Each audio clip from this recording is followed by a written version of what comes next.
Hi, my name's Janet Reed. I'm curator at Markham Museum, a community museum located in the city of Markham. My name is Rebecca Mitchell, and I'm the curator at the York Region District School Board Museum and Archives. Standing in the Doorway is an exhibition in 3 parts. Initially, there was a website that opened in May of 2023, followed by a gallery exhibition that now tours around York Region to various museums, galleries, and libraries. And finally, there's an inter-school touring exhibition version. It's a little bit smaller and moves between schools, ensuring that the content of the exhibition can be seen by the largest number of people in the York Region communities. This project was brought to us by a community member, Nancy Sue, in the summer of 2022. She invited me out for lunch, and she wanted to find out what my museum was doing to commemorate the 100th anniversary of the Chinese Exclusion Act. This was a really important milestone, and it was something that I realized my museum could not do on its own. We decided with Janet Reed at Markham Museum to collaborate on this project and to bring in community partners like Nancy and Tribute to Early Chinese Immigrants Foundation to tell the story of Chinese immigration to York Region. It was a story not only telling the story of Chinese immigration, but also what the community looks like now, the story of resilience, resistance, and celebrating things like arts, culture, sports. And so that's how the project started. The exhibition was created with the support and assistance of over 500 members of the Chinese communities and Chinese diasporas throughout York Region. It includes the voices of youth, adults, business owners, community leaders, elders, politicians, and really a whole coming together of community. I really hope that the lasting impact of this project will be that family members and community realize the importance of their family archives, and that holding on to those memories really inspires the next generation.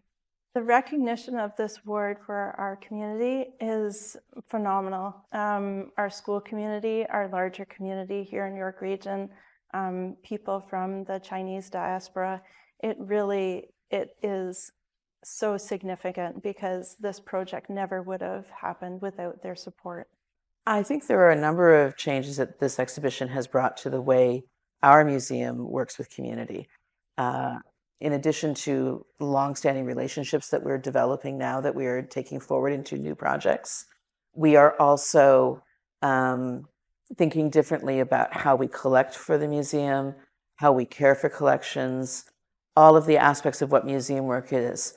We also have new approaches to how we work with community and how community can come to us and together create stronger exhibitions that support the interests and needs of the whole community rather than just some of our early European settlement groups.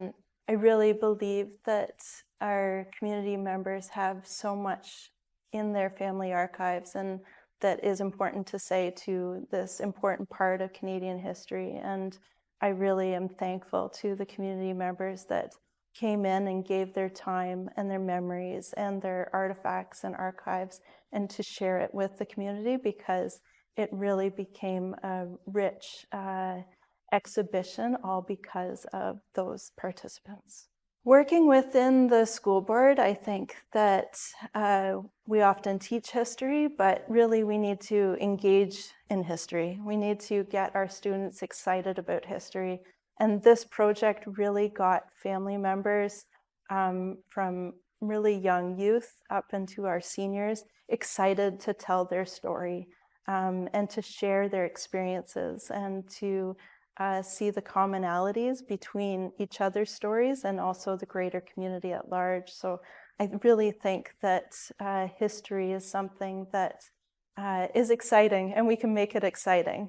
And this project really made so many families excited to tell their story. The recognition of this award is really for the community itself. Those 500 and more individuals who stepped out of their comfort zone and trusted us as museums to create a project that shared their stories, some of which were comfortable and some which were very difficult to tell. And for them, it's a chance to see and be seen and to understand that their history is Markham's history and York Region's history, and it matters.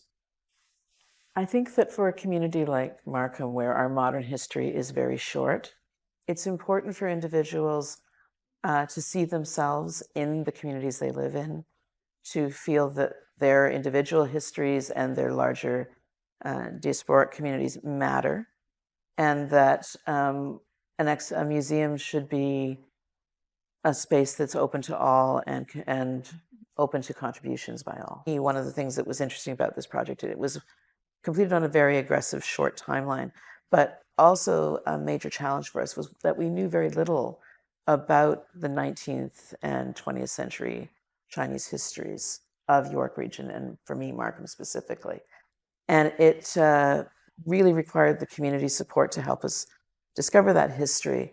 And through our oral histories, we've now created a great baseline for scholarship, where in the past there has been none. This project was really important. It was important to touch on the history of the Chinese Exclusion Act and this racist piece of legislation.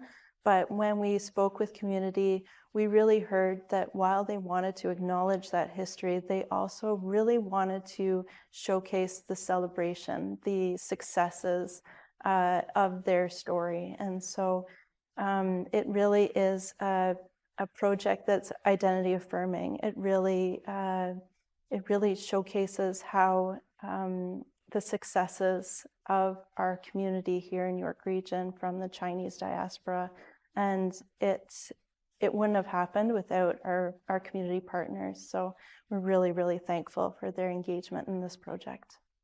We also discovered that we have a very misbalanced collection. At the beginning of this project, we had only 5 objects that authentically could be considered of Chinese cultural value, and only one of them actually made the exhibition.